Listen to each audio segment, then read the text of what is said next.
Hello. I never thought I'd be the guy sleeping on a friend's couch at 36, with nothing but a duffel bag and a broken marriage.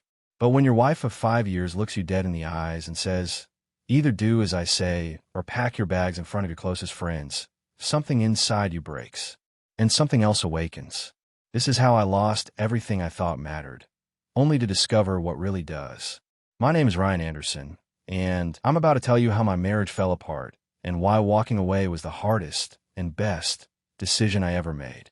When I first met Ashley Parker at my buddy's 4th of July barbecue, she was this vibrant woman with auburn hair and a laugh that made everyone turn their heads. She had this way of making people feel important, like they were the only person in the room. And man, when she fixed those green eyes on me, I was a goner. We hit it off immediately. Our first date stretched from dinner into drinks, then a walk along the river until 2 a.m. just talking. She was smart, driven, with this fiery passion about everything. I thought I'd struck gold. But looking back now, the warning signs were there from the beginning. I just didn't want to see them. Ashley always had to control the narrative. If I told a story about us to friends, she'd jump in to correct minor details that didn't actually matter.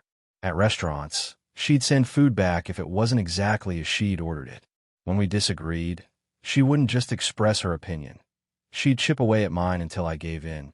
Not because she convinced me, but because it wasn't worth the emotional toll of continuing the argument. I remember once, 6 months into dating, we were deciding on a vacation spot. I wanted the mountains. She wanted the beach. Simple disagreement, right? But it escalated into her questioning why I never considered her needs and bringing up completely unrelated issues from weeks before. 3 hours later, I was apologizing for being selfish, and we were booking beach tickets. I didn't even realize what had happened until much later.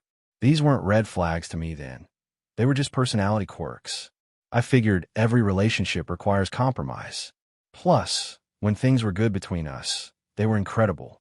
She could be incredibly thoughtful, planning elaborate surprises for my birthday, or remembering tiny details about things I liked.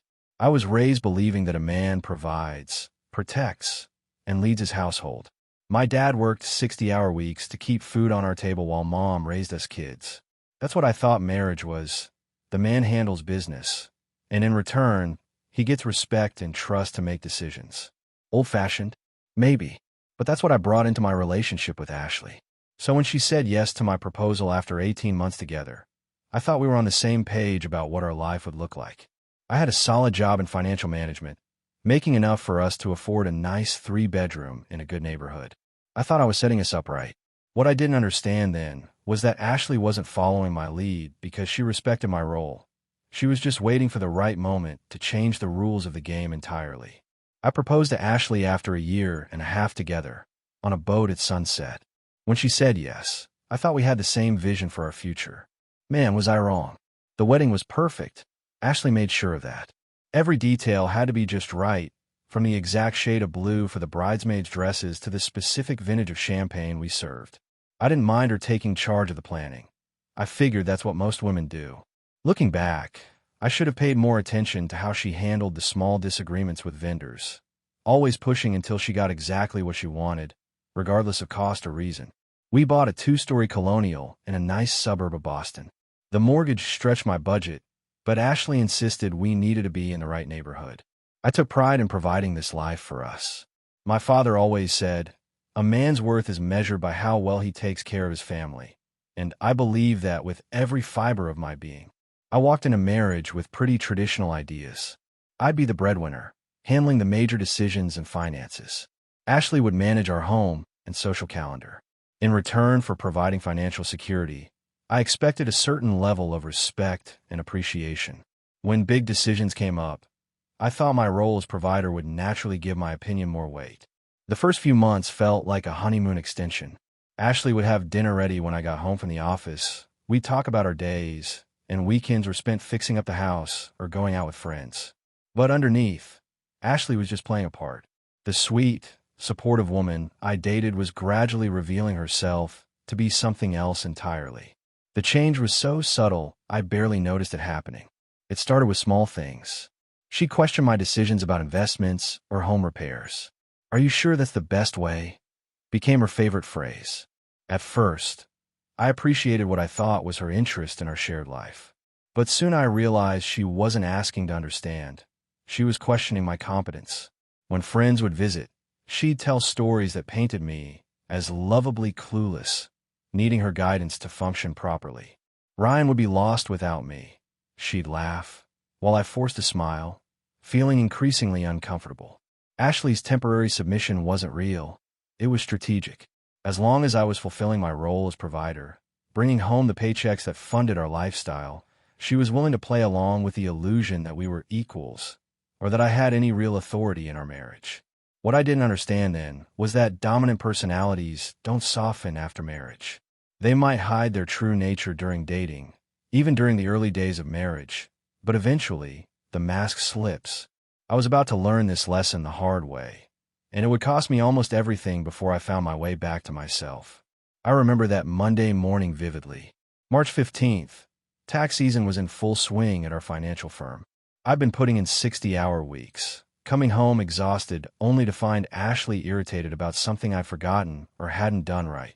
The irony wasn't lost on me when I walked into the senior partner's office expecting to discuss a client portfolio, and instead found the HR director waiting alongside him. The market had been turbulent, and our firm wasn't immune. They needed to cut overhead. Just like that, after 7 years, I was handed a severance package and escorted to clean out my desk. I sat in my car for nearly an hour in the parking garage, staring at the cardboard box containing my desk plants, photos, and the financial calculator I'd had since college. How would I tell Ashley? We had the mortgage, her car payment, credit card bills from the kitchen remodel she'd insisted on last fall. When I finally made it home, Ashley was in our bedroom, trying on clothes for a dinner with her girlfriends. I stood in the doorway, watching her twirl in front of the mirror in a new dress I didn't recognize. She noticed me and frowned. "You're home early, and you look terrible. What's wrong?" I took a deep breath. "I got laid off today. Budget cuts."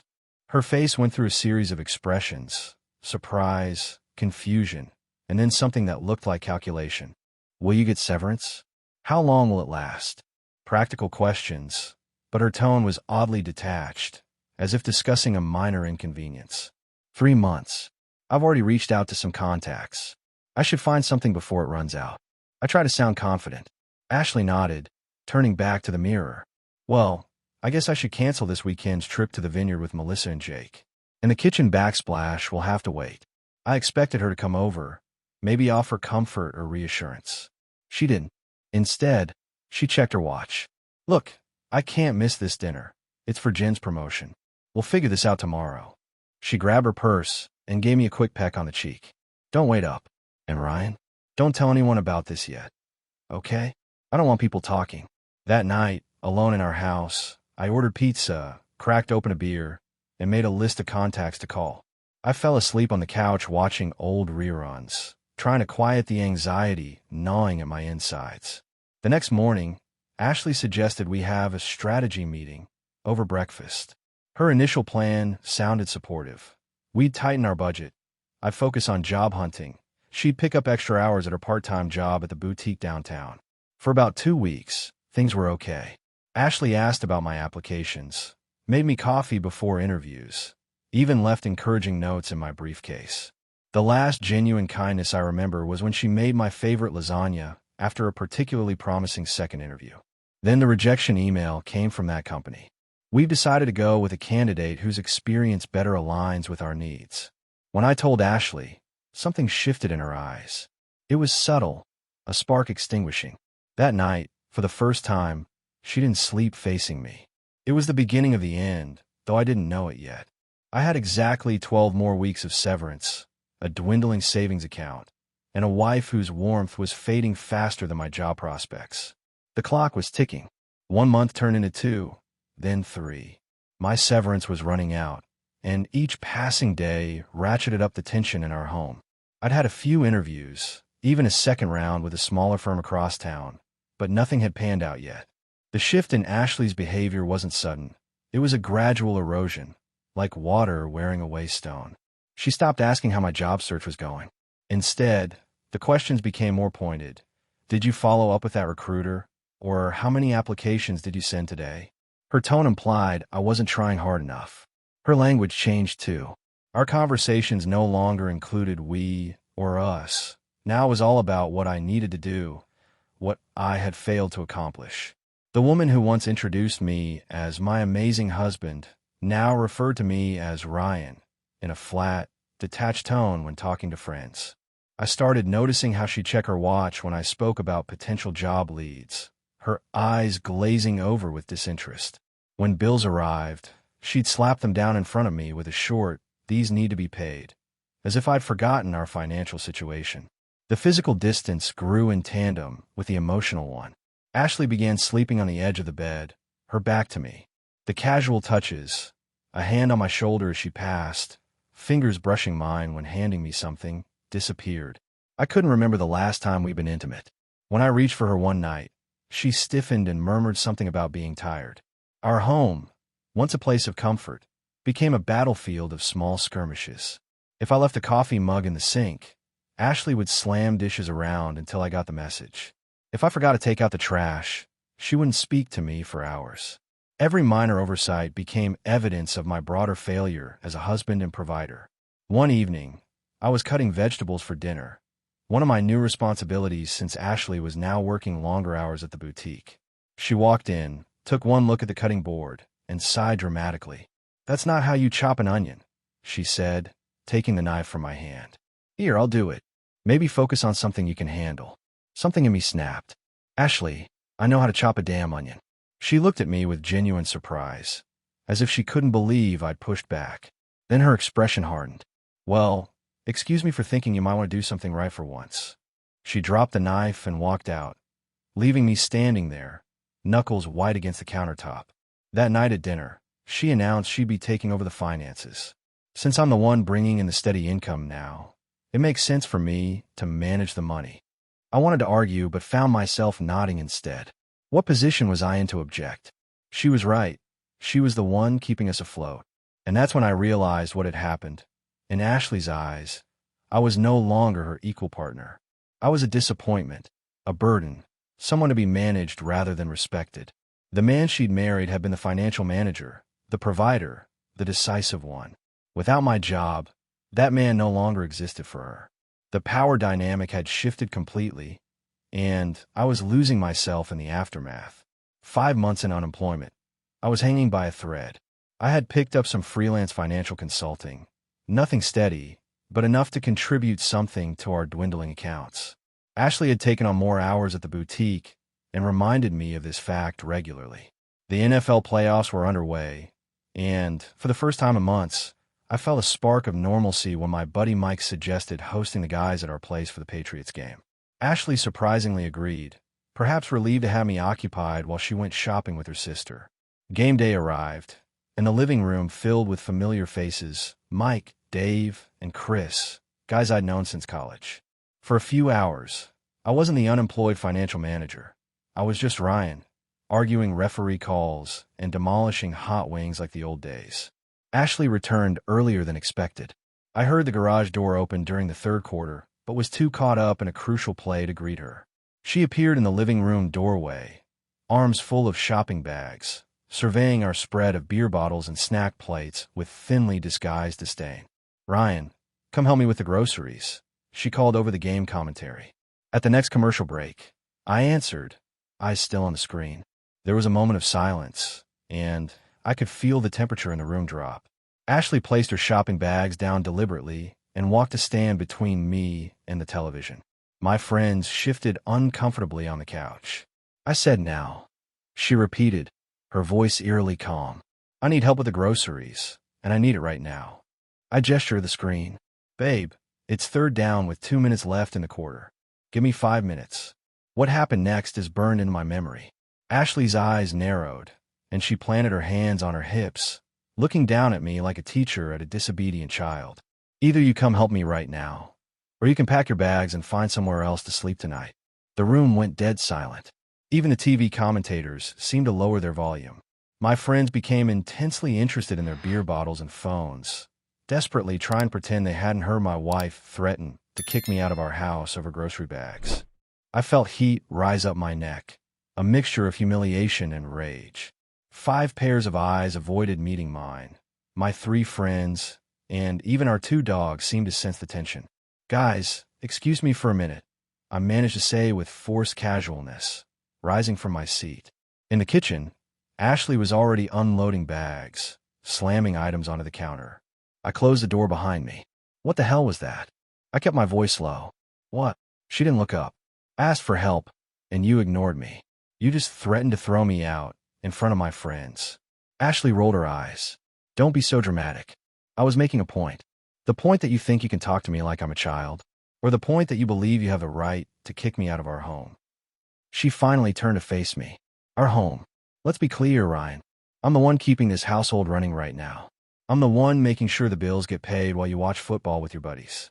In that moment, looking at the contempt on her face, something crystallized for me. This wasn't a rough patch. This was who Ashley had become, or perhaps who she'd always been beneath the surface. I walked back into the living room, where my friends were pretending to be absorbed in the game. Dave shot me a concerned glance, but no one said a word about what had just happened. But something had shifted inside me. For the first time since losing my job, I felt clarity rather than shame. And that clarity would soon lead me to the hardest decision of my life. After Ashley's ultimatum, my friends stuck around another hour, but the easy camaraderie was gone. They left with awkward handshakes and concerned glances. Mike lingered at the door. "Everything okay, man?" he asked quietly. "Yeah, just a rough patch." I lied, the words tasting bitter. "Job stuff, you know." Mike nodded, unconvinced. "Call if you need anything." Seriously. After they left, I found Ashley in our bedroom, scrolling through her phone as if nothing had happened. The casual way she sat there, after publicly undermining me, made something snap inside me. "We need to talk about what happened," I said from the doorway. She glanced up briefly. "There's nothing to talk about. You were being inconsiderate. So your response was to threaten to throw me out of our house, in front of my friends." Ashley sighed dramatically, putting her phone down. "I didn't threaten you. I simply stated consequences for your behavior." "Say that again." I stepped further into the room. I said, "I didn't threaten." "No. The part about me doing what you say or packing my bags." "Say it again." She met my gaze, unflinching. "Either do what I ask when I ask it, or find somewhere else to stay. This is my house too, and I expect respect in it." In that moment, everything became crystal clear. Ashley wasn't temporarily frustrated by our situation. This was who she truly was. A woman who saw me not as a partner in life's ups and downs, but as a subordinate who had failed to perform his function. I looked at her, really looked at her, and wondered how I'd missed it. The beautiful, vibrant woman I married was still there physically, but her eyes held something I couldn't recognize anymore. Or perhaps it had always been there, and I'd chosen not to see it. "You know what, Ashley? You're right about one thing. This is your house too, not just yours." I turned and walked to our closet, pulling out my gym duffel bag. Ashley watched with mild curiosity as I began packing some clothes. "What are you doing?" she finally asked. "Taking some time to think." My voice was steady, calmer than I expected. "Don't be ridiculous. Where will you even go?" "I haven't figured that out yet." I continued packing, adding toiletries and my laptop. "Ryan, stop being dramatic. Just apologize for ignoring me earlier, and we can move past this." I zipped up the bag and turned to face her. "This isn't about the groceries, Ashley. This is about respect, something that's been missing from this marriage for a while now." "So you're what? Leaving?" "Because I asked for help carrying groceries." Her incredulous tone might have worked before, making me question my perception, but not anymore. "No, I'm leaving because you think it's acceptable to give me ultimatums in front of my friends. Because you've made it clear that your respect for me is conditional on my paycheck, not who I am as a person." Ashley's expression shifted from dismissive to alarmed as she realized I was serious. "Ryan, you're overreacting. Let's talk about this tomorrow when we're both calmer." But I was already heading for the door, a strange sense of peace washing over me. For the first time in months, I was making a choice based on self-respect rather than fear of disappointing her. "I'll text you when I'm settled somewhere," was all I said as I walked out. That first night, I crashed on Mike's couch, sending Ashley a brief text that I was safe. She didn't respond. I wasn't sure if she was giving me the silent treatment or if she truly believed I'd return home tomorrow, ready to apologize. I didn't. Dave, who worked in commercial real estate, found me a month-to-month studio by the following afternoon. It wasn't much, a Murphy bed, kitchenette, and tiny bathroom, but it was mine, a space where I wouldn't be constantly measured and found wanting. For 2 days, complete silence from Ashley. No calls, no texts. The quiet gave me space to think clearly for the first time in months. On day 3, her message appeared. "When are you coming home? This tantrum has gone on long enough." I didn't reply. Later that day, I returned to the house while Ashley was at work to pack more clothes, financial documents, and a few sentimental items. As I moved through our home, I realized how little of it reflected me. The furniture, artwork, even the color scheme had all been Ashley's choices. I was nearly finished when the garage door opened. Ashley walked in, stopping short when she saw me. "What are you doing?" Her voice was icy. "Getting some of my things." "So you're really doing this?" "Leaving over one comment." "You know it's not about one comment, Ashley. It's about how you've treated me since I lost my job. Like I'm less than. Like your respect for me was tied to my paycheck. That's not fair. I've been under pressure too." As I picked up my box to leave, her voice suddenly softened. "Ryan, this is crazy. We can work this out. Come home." I searched her face for any sign of genuine understanding. All I saw was calculation, the realization that her control was slipping. "I need time to think," I said finally. "I'll be in touch about the bills."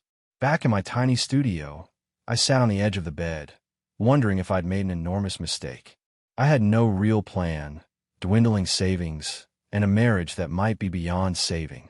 But for the first time in months, I could breathe without the weight of constant disapproval pressing on my chest.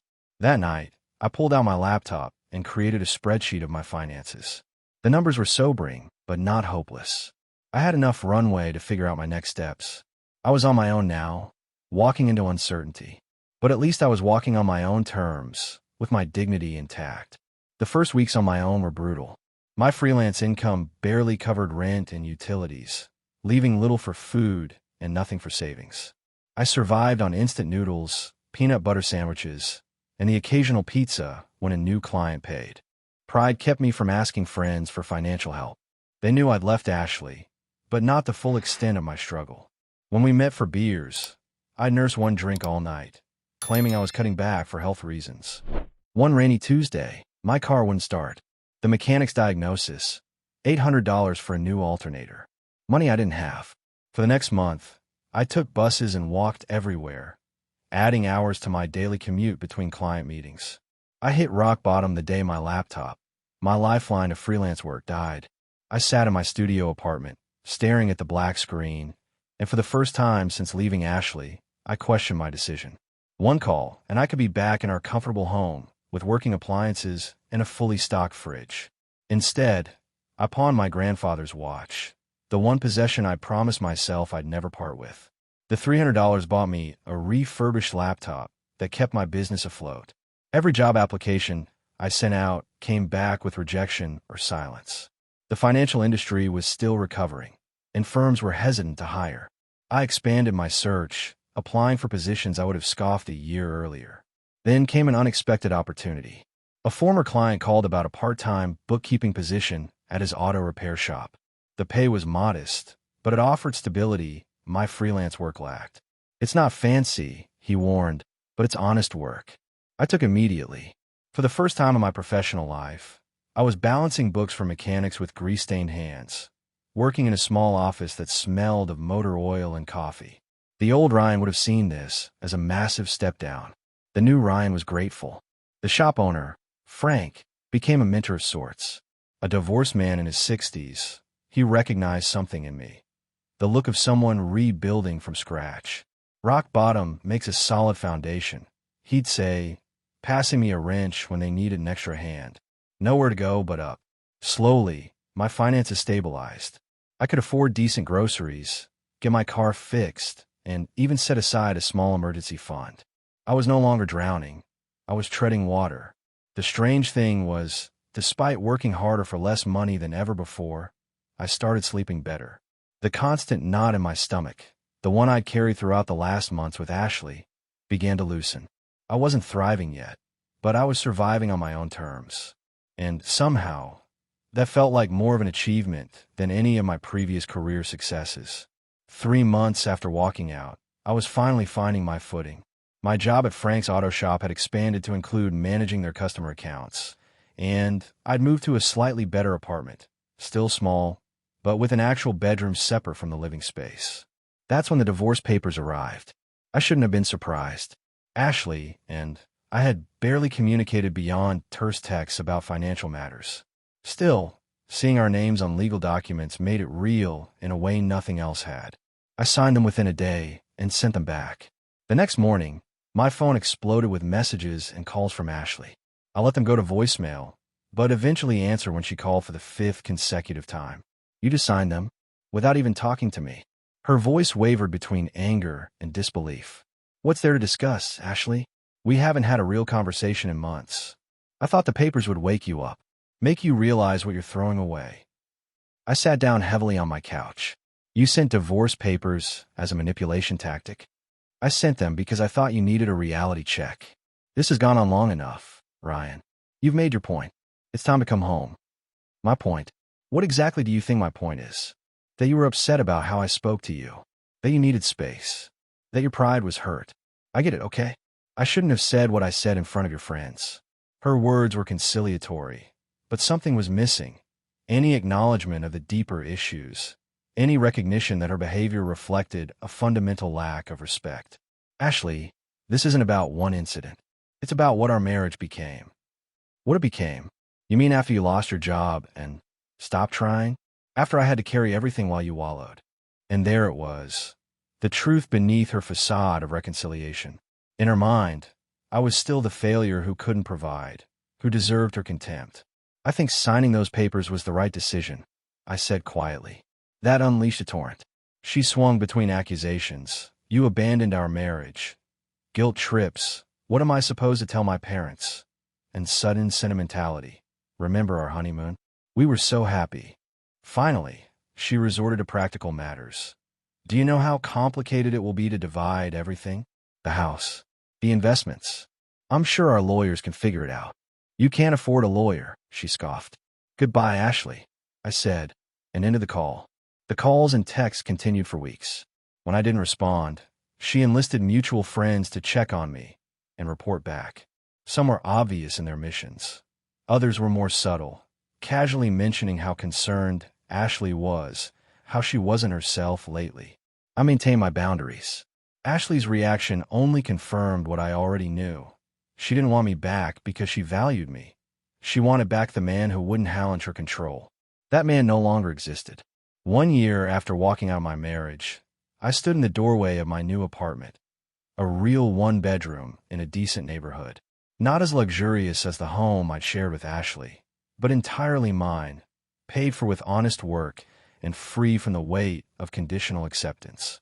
The divorce had finalized 3 months earlier. I let Ashley keep the house, taking only my personal belongings and a modest settlement that helped clear my debts. Some friends thought I should have fought for more, but freedom from that toxic relationship was worth more than any material possession. Frank had promoted me to financial manager of his auto shop, which had expanded to 3 locations. The pay was still less than my former corporate job, but it came with something more valuable, respect that didn't evaporate when times got tough. I'd started dating again, cautiously. A coffee shop owner named Melissa who valued straightforward communication and handled disagreements without making me feel diminished. We were taking it slow, both carrying lessons from past relationships. Looking back, I can pinpoint the exact lessons from my marriage to Ashley. First, power dynamics in relationships are real. Once a woman stops seeing you as worthy of respect, that perception rarely changes. It's not about money alone, but about being a reliable partner with consistent character. Losing my job didn't change who I was. It just revealed who Ashley had always been. Second, dominant personalities don't suddenly transform after marriage. Ashley's controlling nature was evident from our earliest dates, but I ignored the signs, believing marriage would soften her edges. It only gave her more territory to control. Third, some people only value what you provide, not who you are. When my provision stopped, Ashley's love evaporated. True partnership means supporting each other through life's inevitable ups and downs, not just the comfortable times. Finally, self-respect must come before relationship preservation. Staying with someone who treats you as less than equal slowly erodes your identity until you no longer recognize yourself. I'm not bitter about what happened. In a strange way, I'm grateful. That public humiliation became the catalyst for reclaiming my life and rebuilding my identity on a stronger foundation. The man who walked away from his marriage that night wasn't running from conflict. He was walking toward authenticity. It was the hardest decision I ever made, but watching my self-respect return with each forward step confirmed it was the right one. I lost a house, a lifestyle, and a wife who never truly saw me. But I gained something far more valuable: the knowledge that I am whole on my own, and the strength to never again place my worth in someone else's hands. Bye.